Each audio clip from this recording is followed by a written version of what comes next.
नमस्कार दोस्तों, आपका मेरे channel Harbola sir Saraswati tutorial में स्वागत है। दोस्तों, आज हम ऊष्मा के बजट पर बात करना चाह रहे हैं। तो ऊष्मा का बजट क्या है यहाँ पे हम जानेंगे। देखो दोस्तों, जिस प्रकार से हर प्रकार का बजट होता है, घर का अपना बजट होता है, देश का पूरे देश का अपना बजट होता है, उसी प्रकार से सूर्य के द्वारा जो प्राप्त होने वाला ताप है उसका भी अपना एक बजट होता है। तो वह बजट क्या है आज हम इसको समझेंगे, परिभाषा के अनुसार भी समझेंगे और उसको हम प्रैक्टिकली यहाँ पे हम करके भी दिखाएंगे और आपको हम अपने फिगर के द्वारा समझाएंगे भी। यहाँ पे इस फिगर के द्वारा समझाएंगे कि यहाँ पे किस प्रकार से बजट, ऊष्मा का जो बजट है वह किस प्रकार से काम कर रहा है। ठीक है, तो सबसे पहले यहाँ पे जानते हैं हम दोस्तों ऊष्मा बजट। ठीक है, तो इसकी परिभाषा होती है जो सूर्य का ताप होता है और जो पार्थिव विकिरण में संतुलन, सूर्य ताप यानी सूर्य ताप और पार्थिव विकिरण में संतुलन के कारण पृथ्वी पर जो औसत तापमान होता है पृथ्वी का, हमेशा वह एक जैसा बना रहता है, स्थिर रहता है। तो ये जो स्थिर रहने वाली जो दशा है, जो संतुलन है, उसी को हम पृथ्वी का जो है ऊष्मा बजट कहते हैं। तो दोस्तों, हम उसको क्या कहते हैं, जो संतुलन है तापमान का या ताप का संतुलन है, उसको हम ऊष्मा का बजट कहते हैं। ठीक है, अब यहां पे देखिए दोस्तों, हम एक एक करके यहां पे समझाएंगे आपको, एक एक पॉइंट करके। तो सबसे पहले देखिए कि ऊष्मा की कुल इकाइयां 100 है। मान लेते हैं कि ऊष्मा की 100 इकाइयां हैं, यानी सूर्य से हमें 100 इकाइयों का ताप मिल रहा है। मान लीजिए सूर्य से हमको क्या मिल रहा है, 100 इकाइयों का ताप हमको सूर्य से मिल रहा है। अब ये 100 इकाइयों में से जो 35 इकाइयां हैं वह पृथ्वी के धरातल पर पहुंचने से पहले ही अंतरिक्ष में लौट जाती हैं। यानी ये जो 100 इकाइयों का जो ताप हमें मिल रहा है सूर्य से, वह धरातल में पहुंचने से पहले ही क्या है, अंतरिक्ष में लौट जाती हैं। 35 जो है इकाइयां लौट जाती हैं। अब ये 35 इकाइयां क्या क्या हैं, यहां पे ये ध्यान देना। देखिए दोस्तों, अगले पॉइंट में हम आते हैं। अब इन 35 इकाइयों का हिसाब यहां पे देखते हैं। 35 में से सबसे पहले तो 6 इकाइयां जो हैं वो वायुमंडल की जो ऊपरी परत है, यहां से उसका परावर्तन हो जाता है। यानी जो 6 हैं, यानी 6 इकाइयों का क्या हो रहा है, वह वायुमंडल की जो ऊपरी परत है, ये वायुमंडल और अंतरिक्ष हमने 2 भागों में बांट लिया है, यहाँ पे अलग अलग कर लिया है इसको। तो जैसे ही यहाँ पे इसकी टक्कर होगी ताप की, तो ये क्या है, जो 6 इकाई जो है वो लौट जाएंगी। 6 इकाई यहाँ पे लौट जा रही हैं। ठीक है, अब देखिए 27 इकाइयां बादलों के ऊपरी छोर से परावर्तित हो जाती हैं। अब ये जो बादल हैं, बादल का जो छोर है, ऊपरी छोर, इससे जो 27 इकाइयां, यहाँ पे 27 इकाइयां जो हैं, इसके छोर से इसका परावर्तन हो जा रहा है। छोर का, यहाँ से बादलों के छोर से जो है इनका परावर्तन क्या हो जा रहा है यहाँ पे सीधे ये वो भी अंतरिक्ष में आपके 27 इकाइयां चले जा रही हैं। अब देखिए 2 इकाई, अब 2 इकाई क्या हैं, जो पृथ्वी पर जैसे पर्वत हैं, आपके हिमालय की चोटियां हैं, या आप जहां जहां पे बर्फ जमी रहती है, यानी आइस कैप्स हैं, उन आइस कैप्स से क्या होता है, 2 इकाइयों का परावर्तन हो जाता है। यानी इस प्रकार से सबसे पहले 6 इकाई का परावर्तन हो रहा है, वायुमंडल के ऊपरी परत से ही हो जा रहा है 6 इकाई, और 27 इकाइयों का परावर्तन हो जा रहा है बादलों के ऊपरी छोर से, और 2 इकाई का जो परावर्तन हो रहा है यहाँ पे जो पर्वत है पृथ्वी पर, उन पर्वत आइस कैप्स जो हैं, उन आइस कैप्स से 2 इकाइयों का परावर्तन हो जाता है। तो कुल मिलाकर के जो ये 6 है, 27 है और 2 है, सबको जोड़ करके ये आपका 35 इकाई जो ऊर्जा है या 35 इकाई का जो ताप है उसका परावर्तन हो जाता है। तो जो 35 इकाई का जो परावर्तन हो जाता है दोस्तों, उसको हम पृथ्वी का एल्बिडो कहते हैं। बहुत से एग्जाम में क्वेश्चन में आता है कि पृथ्वी के एल्बिडो के द्वारा कितने प्रतिशत ऊर्जा का जो है, कितने मतलब उसका एल्बिडो कितना है।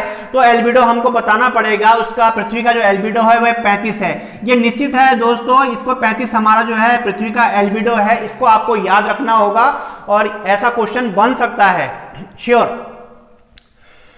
अगला देखिए, अब 35 जो इकाई हैं वो तो सीधे अंतरिक्ष में चले गई, डायरेक्ट एल्बिडो हो गया, वो पृथ्वी का एल्बिडो, उसको हमने बोल दिया।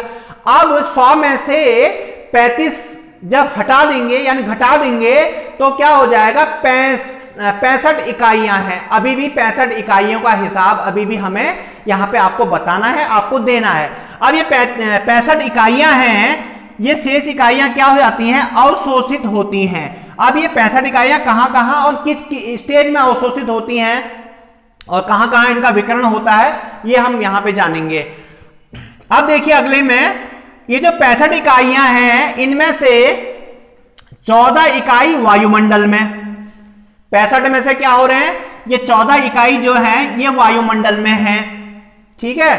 और अब 65 में से ही 14 इकाइयां तो वायुमंडल में है। अब बाकी आपकी बची कितनी, 51 इकाई ये पृथ्वी के धरातल के द्वारा अवशोषित कर ली जाती है। यानी जो पृथ्वी का धरातल है, ये धरातल है पृथ्वी का, इससे 51 यूनिट जो है, 51 इकाई जो है वह पृथ्वी इसको अवशोषित कर लेती है दोस्तों, ठीक है। अब क्या होता है, पृथ्वी द्वारा जो 51 इकाइयां हैं, अब इसका हिसाब देखिए दोस्तों। तो पृथ्वी द्वारा अवशोषित 51 इकाइयां पुनः पार्थिव या इसको भौमिक विकिरण भी कहते हैं, इसके द्वारा लौटा दी जाती हैं। अब ये कैसे लौटा दी जाती हैं दोस्तों, ये देखिए। अब इस 51 में से देखिए 17 इकाइयां सीधे अंतरिक्ष में लौट जाती हैं। जो 17, अब ये 51 जो अवशोषित हुआ है इसमें से 17 तो सीधे सीधे अंतरिक्ष में लौट गई, ये 17 जो है अंतरिक्ष में लौट गई। अब 17 इकाइयां अंतरिक्ष में लौटी हैं यहां पे, तो अब बची कितनी देखिए, जबकि जो 34 इकाइयां हैं वायुमंडल में प्रत्यक्ष पार्थिव विकिरण या तापीय संवहन या फिर ऊष्मा विक्षोभ, वाष्पीकरण, संघनन की गुप्त ऊष्मा के द्वारा अवशोषित कर ली जाती हैं। तो इस प्रकार से कितनी दोस्तों, ये 34 इकाई जो है, ठीक है, 34 इकाई जो है क्या कर ली जाती है, यहां पे संघनन के द्वारा और वाष्पीकरण के द्वारा या ऊष्मा विक्षोभ के द्वारा अवशोषित कर ली जाती है। अब दोस्तों, अब हम यहां पे देखेंगे कि ये जो वायुमंडल में 14 इकाइयां हैं और जो 34 इकाइयां यहां से क्या हो जा रही, विकिरण के द्वारा यहां पे वायुमंडल में चली जा रही हैं, तो ये 14 और 34 का हिसाब देखेंगे यहां पे। तो अंततः वायुमंडल भी सौर विकिरण से प्राप्त 14 इकाइयां व पार्थिव विकिरण से प्राप्त 34 इकाइयां, अर्थात कुल मिला के 14 प्लस 34, यहां पे क्या हो रहा है, 14 और 34 को हम यहां पे जोड़ देंगे तो इस प्रकार से ये 38 इकाइयां जो हैं अंतरिक्ष को वापस कर देता है, ठीक है। सौर विकिरण से प्राप्त 14 इकाइयां और पार्थिव विकिरण से प्राप्त 34 इकाइयां, कुल मिला के 48 इकाइयों को क्या करता है, यहां पे ये अंतरिक्ष को वापस कर देता है, लौटा देता है, ठीक है। तो अंततः देखिए दोस्तों क्या होता है, अंत में पृथ्वी के धरातल व वायुमंडल से लौटने वाली विकिरण की इकाइयां क्रमशः 17 और 48 यानी कुल मिलाकर के 65 यानी 65 इकाइयां हैं। तो इस प्रकार से जो सूर्य से प्राप्त होने वाली जो 65 इकाइयों का यहां पे दोस्तों संतुलन हो जाता है। और ये जो 65 इकाइयों का दोस्तों हमने आपको संतुलन करके यहां पे आपको बता दिया है, तो इसी को हम क्या कहते हैं, ऊष्मा बजट कहते हैं दोस्तों। आशा करता हूं दोस्तों आपको ऊष्मा बजट पूरी तरह से समझ में आ गया होगा, पृथ्वी का एल्बिडो आपको समझ में आ गया होगा। फिर भी अगर आपकी कोई अगर क्वेरी हो तो आप इसमें कमेंट कर सकते हैं, पूछ सकते हैं, और कोई भी आपकी अगर कमेंट होगा उसमें अगर आपको कोई चीज समझ में नहीं आ रहा तो हो सकता है मैं उसमें थोड़ा सा और उसको कुछ सुधार करके आपको बता दूं और आपको अच्छे ढंग से और समझा दूं इसको। तो दोस्तों अगर आपको मेरा आज का वीडियो आपको पसंद आता है तो लाइक कीजिए दोस्तों, और शेयर कीजिए अपने दोस्तों के बीच में। और जिसने अभी तक मेरे चैनल को सब्सक्राइब नहीं किया है दोस्तों, वह मेरे चैनल को सब्सक्राइब कर लें, बेल आइकन को दबाना ना भूलें, जिससे कि आपको मेरे वीडियोस के नोटिफिकेशन टाइम से मिल जाएं दोस्तों। धन्यवाद।